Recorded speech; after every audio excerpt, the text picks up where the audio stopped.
Before the first gunshots rang out, the American Revolution had already begun, quietly. From colonial laws to tea-drenched protests, unrest was growing beneath the surface. This is the story of the seeds of rebellion, planted over a century before independence was declared. Trade, control, and identity, 1651–1748. In 1651, the British Parliament passed the Navigation Acts, aimed at controlling colonial trade. Under mercantilism, the colonies existed to enrich the crown, not themselves. Though the economic impact was limited at first, these laws stirred political tensions, especially among merchants who were the most politically active.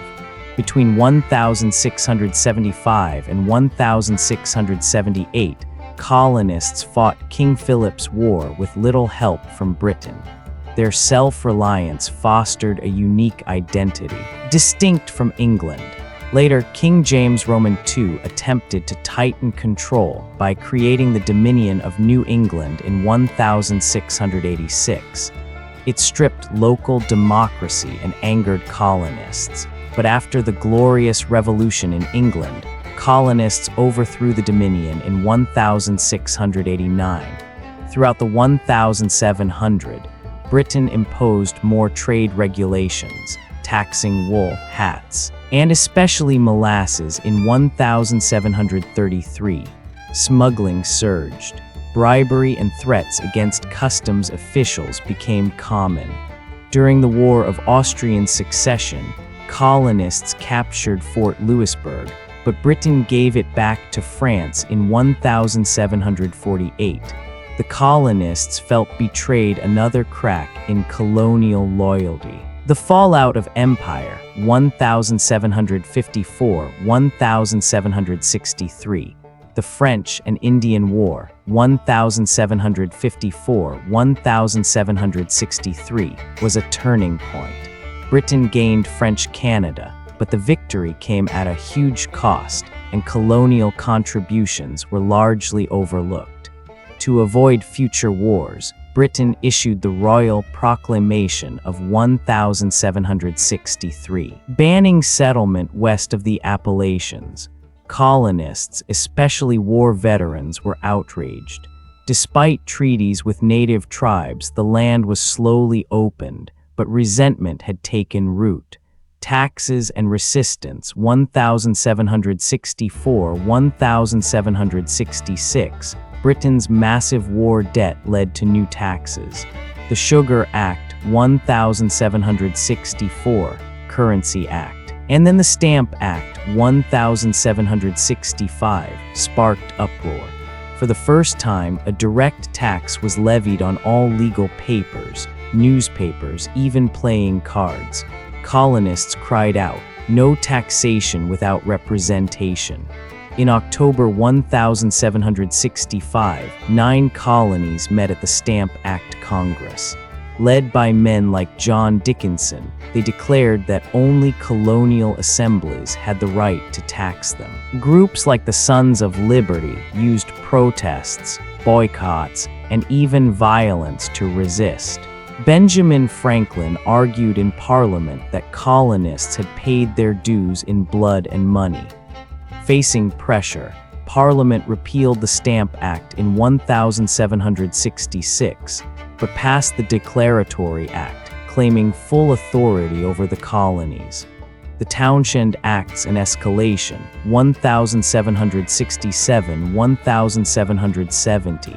In 1767, the Townshend Acts taxed paper, glass, and tea. A new customs board in Boston strictly enforced the rules. Colonial assemblies protested, and boycotts resumed.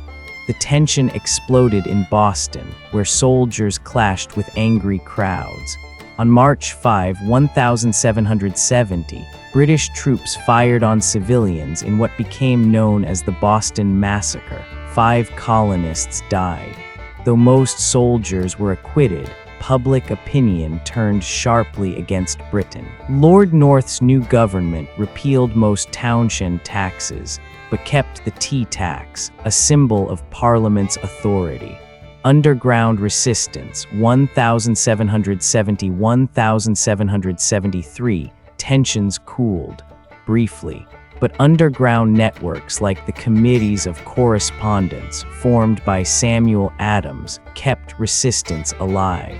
In 1772, colonists burned the British customs ship Gaspee, an act of open defiance.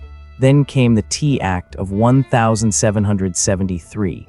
It lowered the price of taxed tea to undercut smugglers, but bypassed colonial merchants. To many, it was a trick to make them accept Parliament's right to tax.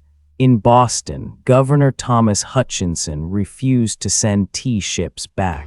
On December 16, 1773, patriots disguised as Native Americans boarded ships and dumped tea worth thousands into the harbor. The Boston Tea Party electrified the colonies and enraged London. The Intolerable Acts, 1774. In response, Parliament passed the Intolerable Acts in 1774. They closed Boston Harbor, restricted town meetings, and allowed soldiers to be quartered in private homes. Massachusetts formed a shadow government, training militias and preparing for conflict. In September, the First Continental Congress met in Philadelphia. Delegates agreed to boycott British goods and support Massachusetts. For the first time, the colonies were acting in unity. War was no longer unthinkable, it was on the horizon. From trade laws to gunpowder plots, from protests to parliament, this was the path to revolution. The seeds of freedom had been planted long before 1776, and soon they would bloom in the fire of war. Thank you for watching until the end.